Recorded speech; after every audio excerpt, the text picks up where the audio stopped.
Hi friends, welcome to KBC சமையல். இன்றைக்கி நம்ம ரொம்ப சூப்பராக கஸ்டர்ட் ஜவ்வரிசி கீர் செய்ய போகிறோம். செம்ம டேஸ்ட்டாக இருக்கும், நல்லா திக்காக க்ரீமியாக அவ்வளோ டேஸ்ட்டாக இருக்கும். வாங்க எப்படி செய்யுதுன்னு பார்த்துடலாம். வீடியோக்குள்ளே போகிறதுக்கு முன்னாடி நம்ம சேனலில் ஃபஸ்ட் டைம் நீங்கள் பார்க்குறீங்கன்னா சப்ஸ்கிரைப் பண்ணிக்கோங்க. பக்கத்தில் இருக்கிற பெல் ஐக்கானே கிளிக் பண்ணி அதில் ஆல் ஆப்ஷன் சேவ் பண்ணி வச்சுக்கோங்க.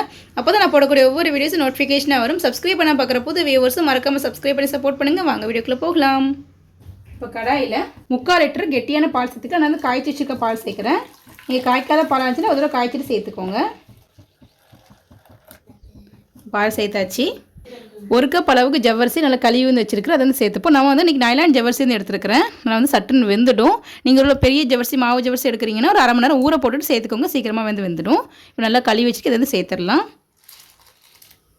நம்ம டேரெக்டாக பாலே சேர்த்து வேக வைக்கும் போது பால் நல்லா திக்காக ரொம்ப டேஸ்ட்டாக வந்துருக்கும். ஸ்டவ் லோ டு மீடியம் ஃப்ளேமில் வச்சு ஜவ்வரிசி நல்லா வெந்து வரட்டும். இப்போ ஜவ்வரிசி வேகிறதுக்குள்ளே நான் வந்து 2 ஸ்பூன் அளவுக்கு கஸ்டர்ட் பவுடர் எடுத்துக்கேன். Vanilla flavour. நீங்கள் எந்த ஃப்ளேவர்னாலும் எடுத்துக்கலாம். இதில் காய்ச்சி ஆற வச்ச பால் வந்து சேர்த்துக்கலாம். நீங்கள் தண்ணியில் பால் எதனாலுமே சேர்த்துக்கலாம். இப்போ கட்டிலாம் நல்லா மிக்ஸ் பண்ணிவிடுவோம். நம்ம சூடான பாலை டேரெக்டாக சேர்க்கும் போது கட்டி கட்டியாக ஃபார்ம் ஆகிடும், க்ரீமியாக வந்து வராது. இந்த மாதிரி நம்ம தனியாக மிக்ஸ் பண்ணி சேர்க்கும் போது நல்லா க்ரீமியான டெக்ஸ்டர் வந்து கிடைக்கும். நல்லா மிக்ஸ் பண்ணிடலாம்.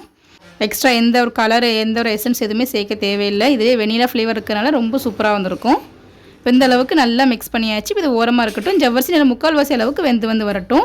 ஃபுல்லாக வந்து வேக வைக்க வேண்டாம், கொஞ்சமாக 3/4 அளவுக்கு வெந்தால் போதும். இப்போ ஜவ்வரிசி ஒரு 3/4 அளவுக்கு நல்லா வெந்துருச்சு. ஃபுல்லாக வேக வைக்கல, நல்லா திக்காகி நிறைய ஆடை ஃபார்ம் ஆகி வந்திருக்கு பாருங்கள். நல்லா திக்கான பாலை சேர்க்கும் போது இன்னும் வத்த செம்ம டேஸ்ட்டாக வந்துருக்கும். நல்லா க்ரீமியாக வந்து கிடைக்கும். இப்போ இந்த அளவுக்கு நல்லா கெட்டியானதுக்கப்புறம் ரெடி பண்ணி வச்சுருக்க கஸ்டர்ட் பவுடர் ஒரு மிக்ஸ் பண்ணிக்கலாம். அடியில் வந்து தங்கியிருக்கும். போதும், நல்லா மிக்ஸ் பண்ணியாச்சு.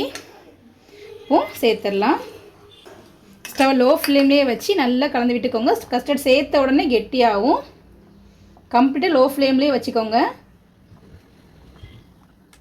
சேர்த்த உடனே நல்ல ஃப்ளேவராக நல்ல ஒரு மைல்டான எல்லோ கலரில் சூப்பராக வந்து கிடைக்கும். உடனே திக்காக ஆரம்பிச்சிருச்சு பாருங்கள். இந்த அளவுக்கு நல்லா மிக்ஸ் பண்ணி விட்டதுக்கப்புறம் இப்போ நம்ம சுகர் வந்து சேர்த்துக்கலாம். நான் வந்து 3/4 கப் அளவுக்கு சீனி வந்து எடுத்துருக்கிறேன். நீங்கள் இனிப்புக்கு தகுந்த மாதிரி பார்த்து சேர்த்துக்கோங்க. நீங்கள் சீனிக்கு பதிலாக கண்டென்ஸ் மில்க்கும் யூஸ் பண்ணிக்கலாம். இன்னுமே நல்லா திக்காக க்ரீமியாக வந்து கிடைக்கும். நான் வந்து சீனி தான் வந்து சேர்க்குறேன். ரொம்ப ஈஸியான ஒரு ரெசிபி. சட்டுன்னு 10 நிமிஷத்தில் செஞ்சிடலாம். குழந்தைங்க ஏதாவது ஸ்வீட் கேட்கும் போதோ சரி, வீட்டுக்கு சடனாக கெஸ்ட் வந்தாலும் சரி, இந்த மாதிரி செஞ்சு கொடுத்து பாருங்கள். ரொம்ப டேஸ்ட்டாக வந்து இருக்கும். சூடாகவும் சாப்பிடலாம், இல்லை சில்லாகவும் சாப்பிட்லாம். இந்த மாதிரி நல்லா மிக்ஸ் பண்ணி விட்டுக்கலாம். இந்தளவுக்கு கொஞ்சம் நல்லா கெட்டியாகி வந்ததுக்கப்புறம் நட்ஸ் வந்து சேர்த்துக்கலாம். நான் வந்து கட் பண்ணி வச்சுருக்கிற பாதாம் சேர்த்துக்கிறேன். கொஞ்சமாக கிஸ்மிஸ் பழம் சேர்த்துக்கிறேன். கொஞ்சமாக முந்திரி பருப்பு சேர்த்துக்கிறேன்.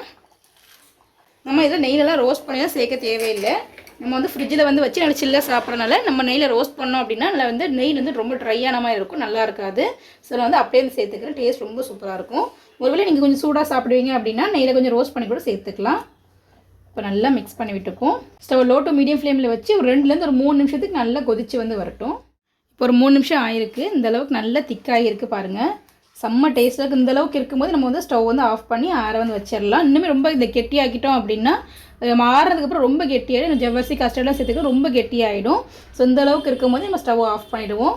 நீங்கள் சூடாக சாப்பிட்றதா இருந்தால் இப்போமே வந்து சாப்பிட்லாம். நான் நல்லா சில்லாக சாப்பிட்றதுனால கொஞ்சம் வெதுவெதுப்பான சூடு வந்ததுக்கப்புறம் ஃப்ரிட்ஜில் வந்து வச்சு நல்லா சில் பண்ணி சாப்பிட போகிறேன்.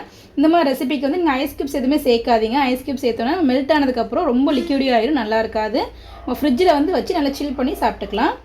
இப்போ நல்லா கொஞ்சம் வெதுவெதுப்பாக ஆனதுக்கப்புறம் ஃப்ரிட்ஜில் வந்து வச்சு நல்லா சில் பண்ணி எடுத்துப்போம். இப்போ எடுத்து வந்து வச்சாச்சு. செம்ம டேஸ்ட்டாக இருக்கும். நல்லா சில்லாக சாப்பிட்டு பாருங்கள். அவ்வளோ சூப்பராக ரெஃப்ரெஷிங்காக இருக்கும். ரொம்ப க்ரீமியாக ரொம்ப டேஸ்ட்டாக இருக்கும். ரொம்ப ஈஸியான ரெசிபி. இது கூட நீங்கள் வந்து ஏதாவது ஃப்ரூட்ஸ் கூட கட் பண்ணி சேர்த்துக்கலாம். ரொம்ப டேஸ்ட்டாக வந்து இருக்கும். எங்கள் வீட்டுக்கு சடனாக கெஸ்ட் வந்ததுனால நான் வந்து ஈஸியாக வந்து செஞ்சுருக்கிறேன். வீட்டில் இருக்கிற பொருளை மட்டும் வச்சு செஞ்சுருக்கிறேன். நீங்கள் வந்து ஃப்ரூட்ஸ் எல்லாமே சேர்த்து சாப்பிடும்போது ரொம்ப டேஸ்ட்டாக இருக்கும். நீங்களும் வீட்டு ட்ரை பண்ணி பாருங்கள். எப்படின்னு சொல்லி கமெண்ட் பண்ணுங்கள். இந்த வீடியோ பிடிச்சிருக்குன்னு நினைக்கிறேன். பிடிச்சிருந்தா லைக் பண்ணிக்கோங்க. உங்கள் ஃப்ரெண்ட்ஸ் அண்ட் ஃபேமிலிஸ்க்கும் ஷேர் பண்ணுங்கள். இது போல் நிறைய வீடியோஸ் பார்க்கணும். மறக்காம சேனலுக்கு சப்ஸ்கிரைப் பண்ணிக்கோங்க. நம்ம சேனலில் நிறைய ஜவ்வரிசி ரெசிபிஸ்லாம் நிறைய போட்டிருக்கோம். அதோட லிங்க் டிஸ்கிரிப்ஷனில் கொடுக்குறேன். மறக்காம செக் பண்ணி பாருங்கள். ரொம்ப ஈஸியாக இருக்கும். ரொம்ப டேஸ்ட்டாகவும் இருக்கும். தேங்க்ஸ் ஃபார் வாட்சிங்.